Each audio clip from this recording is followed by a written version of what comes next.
Thank you, sir. So I was telling I want to deliver a lecture and just apprise something about Indian mass media, and that is related with the constitutional status for mass media also. Just like on the line of executive, judiciary and legislature, the three total constitutional organ of our Indian democracy. So people are telling that you are the fourth state, you have the all power and all, you can express everything.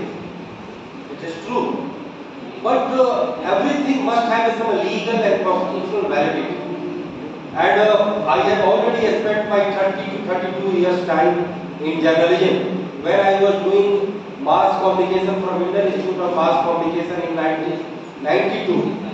So after completing my course, I was thinking very hard. I was very hard thinking on the status of journalism, because I knew journalism as a launching pad for all the movement and a kind of a force of opinion against all kind of exploitation and all prevailing in the society and the nation, and all kind of injustice which we face in the society.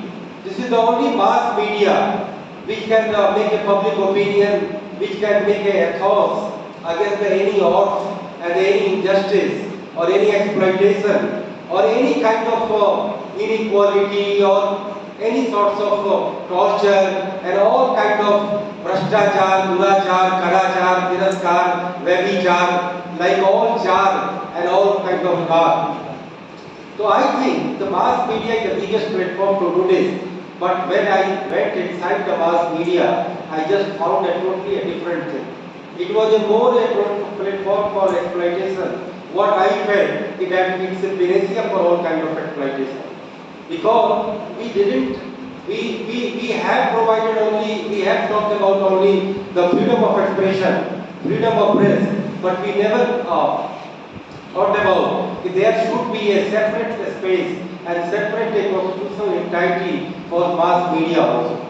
What I knew when constitution was being made and the constitutional assembly, the session of constitutional assembly was going on, and different aspects of Indian governance and statecraft were being discussed in the constitutional assembly. Many things were discussed, and we just compare it with the different democracy and constitution of the world. As we know, we already followed the constitution of Ireland, UK, Australia, America, Canada. So many we copied and we learned from the constitution of other great democracy and other countries of the world. And when we came to this topic, media, which media has a very big role in the independence movement and freedom movement, not as a separate role, but all the freedom fighters which were fighting on the front for the independence of the country. They were not only the leaders, they were not only the politicians, but they were also the social reformers. They were also the media persons. All the great freedom fighters like Mahatma Gandhi, Maulana Azad, Lokmanya Tilak, they all were running their newspaper and publication also. Even the great Ambedkar, he had one publication called Look Rai, and many more. Even Maulana Azad, Jawaharlal Nehru, they all established their own newspaper. Gandhi had more than 4 and 5 newspapers during his time, and as it is being said, he had already written 1 crore word throughout his public life. So what I am talking about, the freedom of press is not adequate enough for the media. Media cannot get its all treatment. All kind of treatment is only mere one slogan, the freedom of press. And the fundamental right to express. This is not one line which can solve the whole aspect of media. In the post-independence period, we saw we instituted some institutions for media, like the DABP. Before that, there was Registrar Newspaper of India, जहाँ से कि आप अपने कोई भी print media का दौर था, उस समय आप उसको रजिस्टर्ड करा सकते थे title, And after that, we have a Press Information Bureau. That was a forum of Government of India or other state government also, where all kind of news happenings and announcement of government were being disseminated to the media people. And that was the one agency called PIB, Press Information Bureau, which was doing all these things. Then we have a DABP, because government has to popularize and publicize many sorts of program to just inform the people, aware the people, to guide the people. So for that they needed advertisement. So there was one agency that was called DABP, which was doing that. And the fourth agency was the Press Council of India, PCI. That was just for the creating and maintaining the ethics of media. So what media is violating, what media is just crossing the boundary line, and any kind of concocted news, any sort of unfair news which were being done, that was being monitored by Press Council of India, which had some participation from the newspaper house also, from the media person also. So there were these only four institutions which were looking after the whole process of media. What I am talking about is these four agencies were not doing enough justice for the whole media. Since there was a freedom of press, so many people were coming in this frame, and they were establishing their newspaper, magazine, etc., etc. In the course of time, media technology gets changed. Then we have a textile, under the audio visual medium, we have radio also. There was one broadcaster, and the radio was totally under the control of Government of India in the name of AIR. Then the visual media came, the terrestrial, that had only terrestrial technology. So Doordarshan came, and both AIR and Doordarshan had the ownership of Government of India. And there was a campaign against them because they were run by the public officials. But in the later time, I thought it was the campaign of all the capitalists who were just owning the print media, and they wanted their stake and share in the audio-visual media also. That is why they were criticizing government. Because I think the both government-owned media and the corporate-owned media both have a defect. Both have many defects. If you talk about the any propriety of news, the coverage of news, priority of news coverage, the selection of the news coverage, the detection of all events, I think there is no at all. This is a general prevalence. It has become a prevalent phenomenon that this thing can be covered, or this thing, this news cannot be covered. There is just a मतलब एक परिपाटी है, एक tradition है, उस tradition के तहत सब काम करते हैं. मैं बड़ा आश्चर्यचकित होता हूँ कि जब मैं कई न्यूज मैं सुनता हूँ कि आपको कोई न्यूज ही नहीं, बिल्कुल खाली खाली. अरे न्यूज तो इनफिनाइट है. आपकी दृष्टि पर डिपेंड करता है कि आप क्या लेना चाहते हैं. समाज में लाखों अत्याचार, शोषण, बलात्कार, दुराचार, कदाचार, व्यभिचार, अनाचार, तिरस्कार, कितने चीजें हो रहे हैं. तो आपकी दृष्टि पर निर्भर करता है कि आप किसको मुद्दा बनाते हैं. लेकिन अब सवाल उठता है कि हार्ड न्यूज कौन है, इशू कौन है, ओपिनियन कहाँ है, एडिटोरियल कहाँ है, फीचर कहाँ है. कई सारी चीजें, सबका एक कॉकटेल बनता है, तब एक पूरा एक मीडिया एक तरह इंटाइटी बनती है. चाहे टेलीविजन का कोई प्रोग्राम हो, या अखबार हो, या एक मैगजीन हो, या वेबसाइट हो, या अलग अलग कोई चैनल. मैं बाद में बात करूँगा सोशल मीडिया का इमरजेंस जो 2010 में आया, उसने कैसे मीडिया हैबिट को इतना जबरदस्त रूप से चेंज कर दिया. मेरा ये कहना है कि जब 1970 के डिकेड में we have one press commission, हमारे पास एक प्रेस आयोग होता था जो मीडिया के तमाम पक्षों को लेकर के अपनी रिपोर्टें तैयार करता था, और सारी चीज जानकारी दी जाती थी गवर्नमेंट के पास. एक ऐसा एक आयोग के रिकमेंडेशन से ये लगता था कि हमारी पूरी मीडिया का एक स्टेटस ये है. We also instituted the second press commission during Janata Raj in 1977, and after that we don't have any sort of press commission or in the name of new media, because the media is more prevalent in place of press.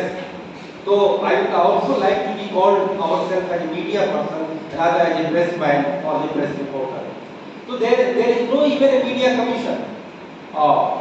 तो talking about media, अब मैं जो press मेरे भी PIB card मेरा भी बनता है, तो पहले उसमें प्रेस लिखा होता था, अब उसमें अच्छी बात है वो मीडिया लिखा होता है। मैंने एक बार प्रिंसिपल डीजी पीआईबी को कहा कि आप अपना जो प्रेस इंफॉर्मेशन ब्यूरो जो आपका यह संस्था है, इसका भी आप मीडिया इंफॉर्मेशन ब्यूरो करा दीजिए, तो ज़्यादा इसका एक हॉलिस्टिक और एक ब्रॉड लुक आएगा। एनीवे, तो ब्रॉडकास्टिंग जो एरिया है that has been kept outside the territory of PIB and it is coming under the control of direct ministry people, and they provide licensing to the any television channel seeker people. Otherwise, the RNI is the only authority which was dealing all with the titles and all. तो जो in the course of time जो ये सारी चीजें change हुई कि हमने 1980 के बाद कोई आयोग नहीं बनाया जिससे कि हमें कोई एक दृष्टि मिल सके। And my point is that we should have a media commission also right now, because we have a law commission, we have an election commission, so many commissions are there to monitor the different aspects of democracy, because media is कहीं न कहीं उसका एक जो connection है वो हमारी democracy से, हम मीडिया के जरिए डेमोक्रेसी को मजबूत करते हैं। आप पॉलिटिकल साइंस के स्टूडेंट होंगे तो आपको ये मालूम होगा कि there is one principle called separation of power, कि जिसमें एग्जीक्यूटिव, लेजिस्लेचर और जुडिशियरी वो एक दूसरे को ओवरटेक नहीं करते, सब एक अपने आप में ऑटोनोमस है और सब चेक एंड बैलेंस करते हैं कि अगर एग्जीक्यूटिव गड़बड़ करेगा तो लेजिस्लेचर से सवाल उठेगा, अगर लेजिस्लेचर गड़बड़ करेगा तो जुडिशियरी से सवाल उठेगा, अगर ये तीनों गड़बड़ करेंगे तो हम मीडिया पीपल उसको चेक एंड बैलेंस करेंगे, क्योंकि we are the only people who advocate for the people, public and masses. Talking about legislature, one legislature only talks about its constituency people who have given vote or with whom he represents. So he talks about only his constituency people. Talking about executive, he always accountable with his political master. Though I am telling that all bureaucrats must have accountability directly to the people, not to the only their political master. Otherwise, we do not have democracy. Never. We never have a democracy. क्योंकि bureaucracy जो अपने आप में democracy और bureaucracy की जो ये line है, जो ये डिमार्केशन लाइन है, वो हमें कभी भी एक्चुअल डेमोक्रेसी नहीं देती। और कुल मिलाकर के डेमोक्रेसी भी नहीं है। आज हम एक तरह से पॉलिटिकल पार्टी की कृषि में आ गए। Political party dictate all kind of democratic rights and all kind of democratic Ethos.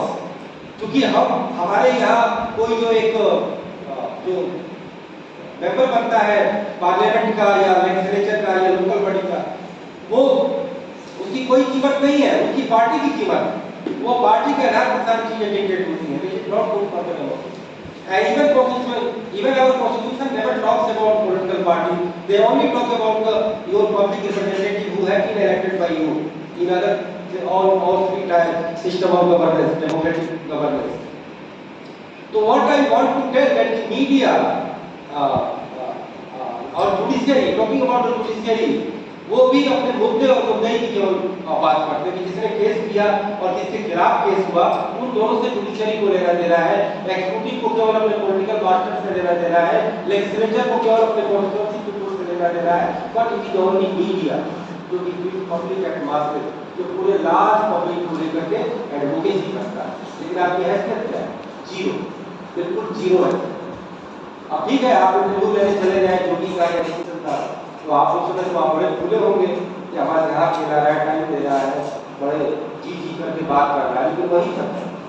Otherwise आपकी राइट जो एक किसी अखबार या का जो बैनर या उसकी जो ब्रांड वैल्यू है, उस ब्रांड वैल्यू से थोड़ा बहुत तो रिफ्लेक्ट होगा। तो वो तो गवर्नमेंट का डील है, जैसे मार्केट से तमाम प्रोडक्ट के ब्रांड बनते हैं, वैसे ही न्यूज पेपर और तमाम मीडिया हाउस के भी ब्रांड बनते हैं। तो ऐसे में आपका जो वो है उसके कई सारे लिमिटेशंस हैं और कॉन्स्टिट्यूशन नेवर सेज कि मीडिया कोई एक अपने आप में एंटिटी है। डॉक्टर अंबेडकर ने ही शायद कहा था कॉन्स्टिट्यूशनल असेंबली में कि आप freedom of expression of media people को अलग एक कॉन्स्टिट्यूशनल या ऑर्गेनाइजेशनल एंटिटी जो है, अब तो आप पब्लिक की भी फ्रीडम ऑफ एक्सप्रेशन दिया है, तो हम उनके लिए विशेष प्रावधान को रखते हैं। मुझे लगता है कि फ्यूचर को ध्यान में रखकर भी ये चीजें ठीक नहीं थी। मीडिया को एक अलग इंस्टीट्यूशनल ब्रॉडर प्लेटफॉर्म जरूरत है जिससे कि वो डेमोक्रेसी में उन तीनों अंगों के साथ प्रॉपर रूप से चेक एंड बैलेंस कर सके। एंड कॉन्स्टिट्यूशनल स्टेटस की जो बात है उसका मतलब ये है, उसका मायने ये है कि हम हमें इस तरीके का एक रिकग्निशन मिले, एक ऐसा जैसे कि बिना सॉवरेनिटी के, बिना संप्रभुता के कोई देश जो है वो देश नहीं होता। जैसे कि उसके लिए पॉपुलेशन, टेरिटरी, सरकार और उसके बाद एक है सॉवरेनिटी। तो उसी तरीके से अगर लोकतंत्र के चौथे अंग हैं और पब्लिक आपसे अपेक्षा भी रखती है, पब्लिक आपको हमेशा ये कहती है कि आज के दौर में जो मीडिया टोटल फैक्टराइज हो गया है, दो गुटों में बढ़ गया है, और जहां आप कवरेज नहीं करते सरकार के ध्यान में रख करके, सरकार के हितों का ध्यान में रखते, और जहां आप ओवर विरोध करते हैं, अंध विरोध करते हैं 24 घंटे, सरकार की कोई भी चीज आपको अच्छी नहीं लगती, केवल उनको बुराई ढूंढते हैं, तो जनता बड़ा गुमराह हो जाती है, जनता बड़ा ही मतलब कंफ्यूज हो जाती है, और मीडिया को कहती है मीडिया वाले क्या कर रहे हैं। तो ऐसे में आपकी कॉन्स्टिट्यूशनलिटी और लीगलिटी दोनों जो है काफी रिक्वायर्ड है, और ये दोनों जब मिलेगा तो पूरे तौर पे जो मीडिया की जितनी गंदगी है, जो ऐसे मीडिया पर्सन आप ज्यादा बोलेंगे, पब्लिक तो कम बोलेगी। हमारे प्रोफेसर का दस्तूर ये है कि we are the greatest self critic. अगर एक मीडिया पर्सन ने कोई अनाचार किया, दुराचार किया, तो कहीं से और आवाज आए ना आए, उसका कलीग, उसका दूसरा मीडिया पर्सन ही सबसे पहले आवाज उठाए। ये पॉलिटिशियन और पॉलिटिकल पार्टी में भी होता है, लेकिन 100 ये ब्यूरोक्रेट में आपको दिखाई नहीं पड़ेगा, आपको बड़े प्रोफेशनल्स में दिखाई नहीं पड़ेगा, इंजीनियर डॉक्टर्स में नहीं दिखाई पड़ेगा। सब सपोर्ट करेंगे जानते हुए कि इसने बहुत बड़ा काम किया है। लेकिन पॉलिटिक्स में और खास करके जर्नलिज्म में अगर आपने इतना गड़बड़ किया है तो हमारे साथी इतना बड़ा करके दिखाएंगे, तो मेरा ही वो colleague and critic. Maybe the competition is going on, but it doesn't mean कि you do not have any self pride for your profession और उसकी propriety आपके पास न हो। तो हमारा ये कहना है कि मैं एक नेशनल कैंपेन चला रहा हूँ अपने 32 इयर्स जर्नलिज्म के एक्सपीरियंस के आधार पर कि जर्नलिज्म में जितनी कमी है, जैसे कि आप एक से एक कवरेज के बिंदु आते हैं, आप कवरेज नहीं करते, आपका ट्रेडिशन नहीं अलाउ करता, या आपके पास विजन नहीं है, या फिर आपका ऊपर से दबाव है कि आप ये कुछ कवरेज नहीं करेंगे, हमारे स्टेक और हमारे इंटरेस्ट जो है वो बाधित हो। दूसरा, आप झूठी न्यूज देते हैं। अब जैसे यूट्यूब में आपने न्यूज खोलिए, उसमें 99% जो है सारी झूठे मतलब फायर चलते रहते हैं, उसकी हेडिंग बिल्कुल अपने आप में गलत होती है। तो फिर उसके बाद में ब्लैकमेलिंग जो आज लोकल लेवल पे हो रहा है, देखिए उसके पीछे के कारणों के पीछे के कारण अगर आप देखेंगे, तो मैं तो ये कहता हूँ कि जो भी पब्लिक डोमेन में काम करते हैं, अगर उनके साथ फेयर ट्रीटमेंट नहीं होता है, हमारे देश में असमानता इतनी बढ़, जर्नलिस्ट में आप हर तरह की न्यूज पढ़ते होंगे, गैर बराबरी बढ़ रही है, उसकी वजहों के पीछे की वजह क्या है? हमारे लेफ्टिस्ट आइडियोलॉजी को सीधे अदानी और अंबानी को गाली देने शुरू कर देते हैं, इस वजह से गैर बराबरी है। गलत। आपकी गैर बराबरी आपकी पॉलिसी, आपके कानून, आपका कल्चर, आपका इंस्टीट्यूशन क्रिएट करता है कि we have a differential treatment.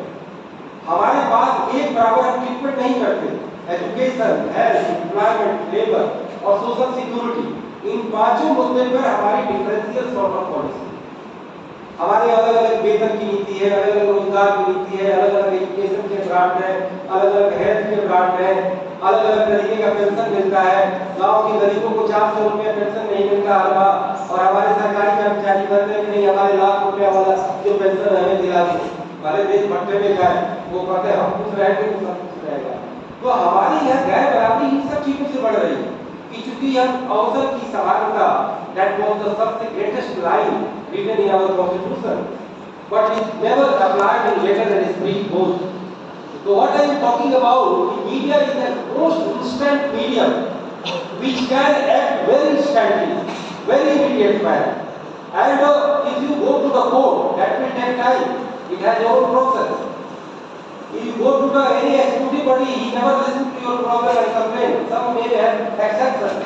जिनके पास कोई दर्द होता है, दिल होता है, they just entertain your complaint. You go to legislature, तो legislature थोड़े से accountable होते हैं क्योंकि उन्हें जनता का वोट पाना है. But in general terms, media is the only tool जहाँ पर कि आप सारे कंप्लेंट को आप खुद एक सिटीजन जर्नलिस्ट के रूप में आज सोशल मीडिया के दौर में आप खुद ही उस पर लिख करके डाल सकते हैं। अब ये बात अलग है कि उसको प्रिवेंट कितना किया जाता है, उसको अकाउंटेबल कितना, उसको नोटिस कितना दिया जाता है। मैं देखता हूँ कि पीआईबी के जितने अलग डिपार्टमेंट और मिनिस्ट्री के जो ऑफिसर हैं, वो रोज की अपने मिनिस्टर से रिलेटेड जितनी कवरेज है उसकी पूरी फाइल बनाते हैं, अखबार में, टीवी में, वेबसाइट में, और सब उन्हें देते हैं। लेकिन मैंने ये नहीं देखा कि जितनी रिपोर्टिंग हुई है उस रिपोर्टिंग पर ढंग से संज्ञान दिया गया। जैसे एक उजाला स्कीम आई थी 2015 में, तो जितने ये सस्ते बल्ब बांटे गए एलईडी बल्ब, उसमें से 90% बल्ब खराब हो रहे हैं, लेकिन उसकी रिपोर्टिंग नहीं हो रही। आज देश का स्वच्छता अभियान जो बड़ा ही सरकार के लिए गेम चेंजर प्लान माना जाता है, you go to the remote and rural area, you still found कि there is a long queue of the women in the evening time. वो चीजें फेल हो गई क्योंकि रिपोर्टिंग नहीं हो रही है। हम आप मुक्त हो चुके हैं, भैया अच्छा काम हुआ था, लेकिन उसको फॉलो अप भी तो होना चाहिए। You talk about Ujjwala scheme, that is also a big game changer plan of this present government. Most of the people have left using that Ujjwala gas cylinder because of high price and all. और मैं तो अपने गांव में जाकर के खुद आंखों से देखता हूँ कि जिनके पास वो कार्ड है वो उनके घर की महिलाएं जाकर के लकड़ी चुन करके ले आती हैं, और वो लकड़ी जलाती है, कहती है कि नहीं वो हमारे पास पैसा नहीं होता, और झंझट अलग। तो हमें ग्राउंड रियलिटी को समझ करके हर चीज को रेक्टिफाई करना चाहिए। लेकिन आप मुद्दता का दौर है, एक जगह अधिक प्रचार है या फिर दुष्प्रचार है, या फिर जो है आधा अधूरा जो है हम चीजों को डिस्क्रिमिनेट करते हैं। मेरा कहना है कि मीडिया को कॉन्स्टिट्यूशनल राइट देना कोई मीडिया की नेतागिरी करने का नाम नहीं है। ये लोकतंत्र की एक बहुत बड़ी लड़ाई है। जो लड़ाई अमेरिका में प्रेस बिना कॉन्स्टिट्यूशनल स्टेटस प्राप्त किए लड़ता रहा, उसका पूरा इतिहास अमेरिकन प्रेस का आप लोग पढ़े होंगे। ये सारी चीजें एकेडमिक है, मुझे दोहराने की जरूरत नहीं। वहां पर जो जुडिशियल रिव्यू का राइट जो वहां की जुडिशरी को मिला है, और उसका बहुत बड़ा हुआ कि डेमोक्रेसी से ये मोस्ट रोबस्ट मानी जाती है। वहां प्रेसिडेंट केवल 2 टर्म रहता है, तीसरे के अलावा नहीं। वहां पर मीडिया, जुडिशरी, एग्जीक्यूटिव, लेजिस्लेचर चारों बड़े अच्छे से चेक एंड बैलेंस करते हैं। कांग्रेस की हर समय चिरौनी करनी पड़ती है राष्ट्रपति को, प्रेसिडेंट हाउस को, जो उनको बिल पास करवाना है। तो वहां पर एक अलग तरीके से डायरेक्ट डेमोक्रेसी भी है कई मायने में। तो अगर हम मीडिया की बात करते हैं तो मीडिया को सीधे सीधे वास्ता डेमोक्रेसी से, लेकिन but unfortunately most of the government and most of the top politicians who have become very popular, they hate media. They hate media. उन्हें लगता है कि मीडिया हमारे सामने ये गले का कांटा है और इनको दूर रखोगे तो बड़ा अच्छा है। But they love bureaucrat. मैं ये बार-बार कहता हूँ कि जो अपोजिशन में पॉलिटिकल पार्टी होते हैं, they always like media. They always oppose police. They always go for the citizen groups and civil society. But same people, when they came in the power, उनके लिए सबसे दुलारू और सबसे अफेक्टेड आदमी कौन बन जाता है? वही पुलिस, जिसके खिलाफ वो लाठी खाते थे और ब्यूरोक्रेट उनका सबसे अपना आदमी बन जाता है। और उनका जो वोटर है उनको आपको उनको अपॉइंटमेंट लेना और उनका टाइम मिलना में बड़ी दिक्कत होती है। और media sometimes they have a very good relation, क्योंकि मीडिया के जरिए आपकी पब्लिसिटी भी होती है। There are many media who act as a mouthpiece for many political party and politicians. Mouthpiece के रूप में काम करते हैं, तब तो ठीक है मीडिया। और जब मीडिया अप्रोच करता है तब तो चलिए खराब है। लेकिन जब मीडिया बिल्कुल साउंड क्रिटिक करता है, फेयर क्रिटिसिज्म करता है, on the merit, on the basis of merit, they don't like that media. और ये फैशन आजकल चल पड़ा है। कितने टॉप पॉलिटिशियन का नाम लें, नीतीश कुमार का लें, नवीन पटनायक का लें, नरेंद्र मोदी का लें, अच्छा नहीं लगता इन लोगों को। इन्हें लगता है कि मैं ही सबसे बड़ा कम्युनिकेटर हूँ, मैं ही जनता से सीधे कनेक्ट हो जा रहा हूँ। भैया ये केवल दाल भात का डेमोक्रेसी खेल नहीं है कि आप गए वोट के लिए दैट्स इट। डेमोक्रेसी में कई सारी चीजें हैं।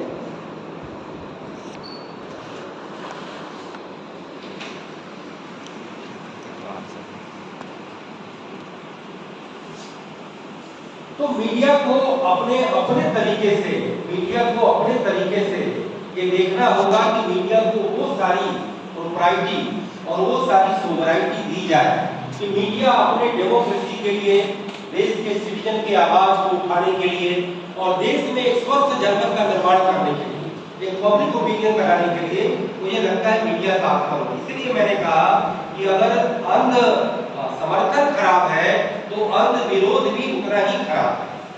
तो कभी भी अंध विरोध आप करते हैं तो जनता उससे गुमराह होती है।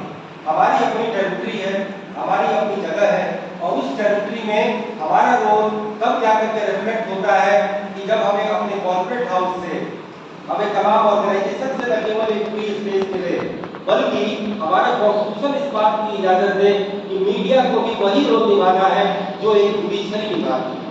और जुडिशरी में जजेस अपॉइंट होते हैं, ठीक है कि कॉलेजियम उन्होंने खुद करा दिया है, इसको कहा जाता है कि वो भी कोई डेमोक्रेटिक चीज नहीं है, लेकिन कॉलेजियम बनाने के बाद भी लीगल लॉ मिनिस्ट्री उसकी एमओपी करती है, मेमोरेंडम ऑफ प्रोसीड्योर करती है, उसमें कई बार वो लंबा टाइम लगाती है, कई बार जजेस की नियुक्ति रिकमेंडेशन करने के बाद भी जो है आसानी से नहीं की जाती। तो हमारी जुडिशरी बात करती है कितने केसेस का अखबार बढ़ रहा है और हमारी इतनी वैकेंसी है और जजेस की नियुक्ति नहीं की जा रही है। तो ऐसे में एक जो उसका एक बेस्ट आइडियल तरीका है, वो आइडियल तरीका कब आता है कि जब विधि आयोग अनुशंसा करता है, जब भारत सरकार का विधि और न्याय मंत्रालय वो अपने अपने तरीके से उन चीजों में एक बैलेंसिंग लाने का काम करता है। लेकिन वही जज सरकार के द्वारा अगर एमओपी से चुन करके आता भी है तो वही सरकार के कई फैसलों के खिलाफ अपनी कलम भी चलाता है और अपने सॉलिसिटर जनरल और वो जितने लोग होते हैं सरकार के न्यायवादी और महान्यायवादी उनकी बातों को न मान करके वो फैसला देता है क्योंकि कॉन्स्टिट्यूशन ने उसको राइट दिया है। उसको सरकारें भी किसी तरीके से नहीं दबा सकती, प्रेशर डाल सकती, लेकिन हमारे पास कुछ भी नहीं। हमें पर दबाव बनाने का तो कई जरिया है। आपके अखबार के मालिक को कह दिया जाएगा कि आपका एडवर्टीजमेंट पॉलिसी भी हमारी बहुत फॉल्टी है। एडवर्टीजमेंट कभी भी कहा जाता है कि न्यूट्रलिटी के आधार पर आप किसी को एडवर्टीजमेंट देते हैं, लेकिन ऐसा प्रैक्टिस में नहीं होता है। तो इसीलिए we need a media policy, कि मीडिया पॉलिसी हो तो कोई एंटी नेशनल एलिमेंट भी मीडिया में ना आए और उसको एंटरटेन करे। टोटल मीडिया पॉलिसी कॉन्कॉक्टेड नहीं हो तो हम यूट्यूब में देख रहे हैं, ये मीडिया पॉलिसी होगी तभी चीजें करेंगे। मीडिया कमीशन होगा तो अलग अलग मीडिया की टेक्नोलॉजी बढ़ती टेक्नोलॉजी के आधार पर वह सुझाव देगा और सरकार के साथ इसका एक तालमेल बनेगा। और मीडिया कमीशन होने के बाद जब कॉन्स्टिट्यूशन में इसको आप पूरे तौर पर दर्जा देंगे तो डेमोक्रेसी के प्रति आपकी अकाउंटेबिलिटी बढ़ जाएगी। तो हजारों सरकार जो बिल्कुल मजाक करते हैं न्यूज के साथ, समाज के प्रति रिस्पॉन्सिबिलिटी नहीं दिखाते, सहज मनोवृत्ति वाले उन खबरों को और उन रिपोर्टाज को मीडिया में ज्यादा परोसते हैं जो जनता को उकसाऊं, भड़काऊं, चटकाऊं, erotic, nudity, yellow journalism, all sorts of worst thing and bad things which are being presented in media that will be checked through this media commission, media policy and constitutionality of media. So I want to develop your outlook. I just want to reform your perception and perspective कि what you are and what you want to become. If you have your own principle, that is all right. If you are not following any ethics and any your own principle, so you will just try to translate yourself, transform yourself with the trend and tradition of media. जो आमतौर पे हम देखते हैं कि हम जो है किसी पॉलिटिकल पार्टी या किसी पॉलिटिशियन या किसी ब्यूरोक्रेट से माउथपीस बन जाते हैं, क्योंकि दैट इज नॉट गुड। इससे अच्छा है कि हम कोई पॉलिटिकल पार्टी ज्वाइन कर लें, सरकार भी ज्वाइन कर लें, लेकिन जब हम मीडिया के रूप में हैं तो जनता के हित में निश्चित नहीं होगा। तो ये तो चीज ये है कि हमारी अकाउंटेबिलिटी और रिस्पॉन्सिबिलिटी चेक होगी। और दूसरा जो मीडिया के प्रति मीडिया का जो कैरियर है इतना अनसर्टेनिटी से भरा पड़ा कि आपका कोई लाइफ सिक्योर नहीं, आपका जॉब सिक्योर नहीं, आपका जो है कोई एक्सीडेंट सिक्योर नहीं, आपका कोई वेलफेयर सिक्योर नहीं। स्टेट गवर्नमेंट ने कुछ लोगों ने अच्छा काम किया है, लेकिन in general there is no any nation wide policy to protect the different interest of the media person because they are also the saviour of democracy, they are also a big watchdog of democracy, they are also just like a jawan and sipahi of the borders, जो democracy की रक्षा कर रहे हैं, जनता के हित के खिलाफ आवाज उठा रहे हैं और हर तरीके के जो रिफॉर्म्स है, जो विकास है, उस विकास के साथ आपको कब सेफ्टी मिलेगी जब आपको कोई आर्मरी मिली होगी कॉन्स्टिट्यूशन की, लीगलिटी की। तो मुझे लगता है कि कॉन्स्टिट्यूशनल स्टेटस देना एक इकोनॉमिक्स में टर्म है कि विन विन फॉर ऑल, ये सबकी जीत है। मुझे लगता है कि लोकतंत्र की जीत है, ये सरकारों की जीत है, ये कॉर्पोरेट हाउस या मीडिया हाउस जिन्होंने की लंबी जिनकी परंपरा है मीडिया हाउस चलाने की, उनकी भी जीत है। और उन तमाम मीडिया पर्सन की जीत है कि जिन्होंने अच्छा कैरियर अपना करके मीडिया को इसीलिए अपनाया, उन्हें लगा कि मेरे विचारों की प्रेरणा मिलेगी, पूरी आज़ादी मिलेगी कि हम देश समाज और तमाम इंटरेस्ट में अपनी बातें कर सकें, अपनी बौद्धिकता का प्रदर्शन कर सकें, अपनी न्याय दृष्टि का प्रदर्शन कर सकें और अपने ज्ञान का, भाषा का, कम्युनिकेशन स्किल का जो आप लोगों का मेन जो है अस्त्र है, तो उस चीज को प्रदर्शित कर सके। मुझे लगता है कि मैं एक चीज और कहना चाहूँगा कि मैंने अपने जर्नलिज्म के करियर में मैंने तो आर्थिक पत्रकारिता की और उसी के तहत मैं राष्ट्रीय सहारा में 10 साल नोएडा में रहा, फिर उसके बाद दैनिक भास्कर में 3 साल रहा। दोनों जगह मुझे दिल्ली और मुंबई दोनों जगह काम करने का मौका मिला। मैं मूलतः मैं भी हिंदी पत्रकार हूँ, लेकिन मैंने अंग्रेजी भी अपनी अच्छी की, मजबूत की और मैंने अंग्रेजी में भी काफ़ी लेख लिखे। और उसके बाद मैंने लगा कि मुझे पब्लिक लाइफ में मुझे जो सबसे बड़ी प्रॉब्लम मुझे जो दिखाई देती है वो है भ्रष्टाचार।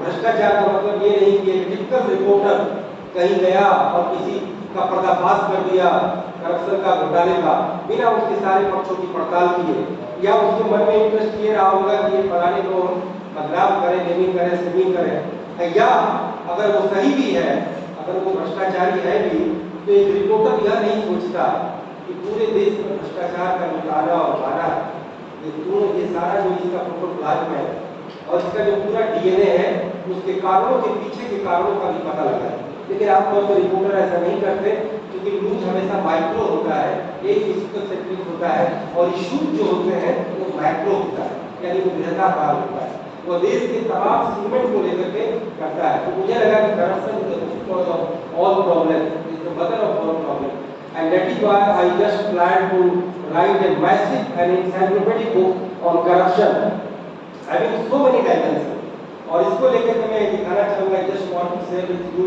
पीपल, ये मैंने किताब लिखी है क्रूसेड अगेंस्ट करप्शन, यानी कि भ्रष्टाचार के विरुद्ध एक धर्म युद्ध, आप जो भी कह रहे हैं, तो ये मुझे नाम अच्छा लगा। On the neutral path, on the neutral path का मतलब ये है कि I am not related to any political activity, any politician और एनी पॉलिटिकल रेजिम, और ये भगवान ने मुझे क्षमता दी है कि मैं एक स्वराम धर्म पत्रकार देश में, लेकिन आप अगर उनका कार्य विवेचन करें तो पक्का पता चल जाता है कि उनका दिल किसी इनके प्रति धड़कता है, नहीं उनके प्रति धड़कता है।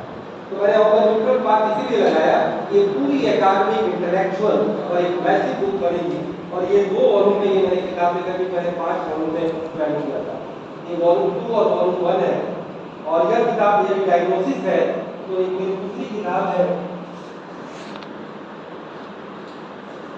डायलॉग ऑन सिस्टम चेंज, जिसकी मैंने थोड़ी सी बात की, system change and initiative to make a new India. इसमें मैंने सबके बदलाव की बात की है।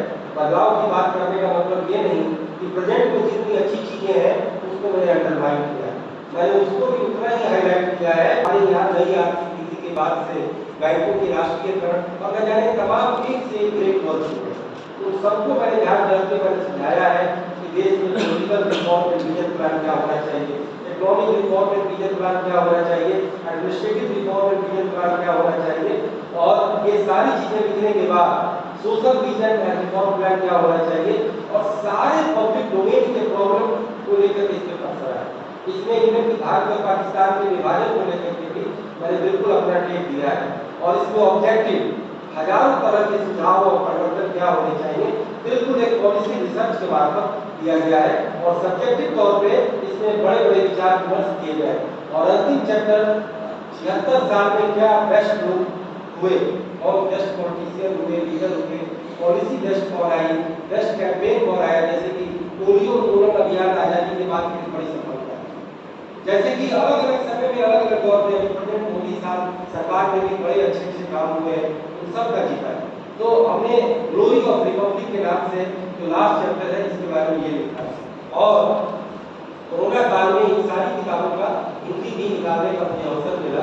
मैं चाहता हूँ कि आपकी जर्नलिस्ट है, जर्नलिस्ट का मतलब होता है जनरलिस्ट, यानी कि हर चीज़ों पर आपकी दृष्टि जाए, और मुझे लगता है कि इसमें ऐसे thought for food for thought और थॉट प्रोवोकिंग कई सारी चीज़ें मिलेंगी, लेकिन इसमें सनसनी नहीं मिलेगी कि अगर हम मोदी के समर्थक हैं तो हम राहुल गांधी के खिलाफ हमें बहुत बड़ा मसला लग गया, और राहुल के समर्थक हैं तो मोदी के खिलाफ लग गया हो। बिल्कुल एकात्मक तरीके से लिखी हुई है, जिससे कि आपका परसेप्शन पर्सपेक्टिव पूरे तौर पे न्यूट्रल हो। और अंत में मैं ये कहना चाहूँगा कि मीडिया को संवैधानिक दर्जा देने का जो ये अभियान है, ये देशव्यापी है और इसमें मीडिया इंस्टीट्यूशन, मीडिया एकेडमिशियन और मीडिया स्टूडेंट्स का बहुत बड़ा भागीदारी है। और मैं अब तक देश में कम से कम 50 जगह जा चुका हूँ और करीब 2 से 2,500 मैं सिग्नेचर दे चुका हूँ। मुझे लगता है इस लोकतंत्र के महाअभियान में आप लोग भी एज ए स्टूडेंट अपने हस्ताक्षर करके इस मुहिम को दें और माननीय शिक्षक वृंद से भी अनुरोध करेंगे कि इन सबका सहयोग और मार्गदर्शन मिले। और मुझे लगता है कि मीडिया के तमाम पक्षों को लेकर के अगर हमारे सर जो हैं कभी मौका देंगे, बुलाएंगे, तो मैं आपसे विमर्श करने के लिए उपस्थित रहूँगा। क्योंकि मैं तो पूरे देश भर में घूमता हूँ और अलग अलग पब्लिक पॉलिसी पे अपने बातों को कहता हूँ। मुझे लगता है कि मीडिया में भी कई सारे सवाल हैं जिसको विमर्श करने की जरूरत है। मुझे अभी शॉर्ट टाइम में मुझे लगता है कि मुझे अभी इतना ही कहना चाहिए और बाकी सर ने हमें मौका दिया, इसके लिए मैं बड़ा आभारी हूँ। और आप सब लोगों को मैं एक तरह से कॉम्प्लीमेंट देता हूँ कि आपका जो कैरियर हो ज़्यादा अच्छा हो, सही हो, संतुष्टिदायक हो और आप अपने दोस्तों के साथ कभी समझौता न करें। और सारे शिक्षकों को, विभाग अध्यक्ष को, संकाय अध्यक्ष को बहुत बहुत